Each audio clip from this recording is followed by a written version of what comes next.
Hi అండి, hello నమస్తే, welcome to అమ్మ చేతి అమృతం. ఈరోజు మనం మసాలా ఎగ్ ఆమ్లెట్ ఎలా వేసుకోవాలో తెలుసుకుందాం.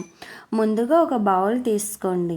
అందులో చిన్నగా కట్ చేసుకున్న పచ్చిమిర్చి ముక్కలు వేయండి. తర్వాత చిన్నగా కట్ చేసుకున్న టొమాటో ముక్కలు, అలాగే చిన్నగా కట్ చేసుకున్న ఉల్లిపాయ ముక్కలు, అలాగే కరివేపాకును చిన్న చిన్న ముక్కలుగా కట్ చేసుకుని వేసుకోండి. తర్వాత 1 టీ స్పూన్ పసుపు, రుచికి సరిపడా సాల్ట్, మీరు తినే కారాన్ని బట్టి కొంచెం కారం, 1 టీ స్పూన్ అల్లం వెల్లుల్లి పేస్టు, అలాగే 1 టీ స్పూన్ మసాలా పొడి వేసి అన్నీ కలిసేలాగా బాగా కలుపుకోండి. తర్వాత ఎగ్స్ని పగలగొట్టి లోపల సొన వేసుకుని ఆనియన్స్లో బాగా కలిసేలా బాగా బీట్ చేసుకోండి.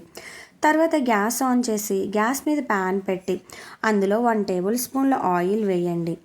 ఆయిల్ కొంచెం హీట్ అయ్యాక ముందుగా కలుపుకున్న ఎగ్ మిశ్రమం వేసి దాని మీద మూత పెట్టి ఒక 5 మినిట్స్ ఆమ్లెట్ను వేగనివ్వండి. తర్వాత ఒకవైపు వేగాక రెండవ వైపు కూడా ఆమ్లెట్ను తిరగవేసి 2 వైపులా ఆమ్లెట్ను వేగనివ్వండి. ఇలా 2 వైపులా వేగాక స్టవ్ ఆఫ్ చేసేయండి. అంతేనండి, వేడివేడిగా మసాలా ఎగ్ ఆమ్లెట్ రెడీ. అలాగే నా వీడియో కనుక మీకు నచ్చినట్లయితే నా ఛానల్ను లైక్ చేసి, షేర్ చేసి, సబ్స్క్రైబ్ చేయండి.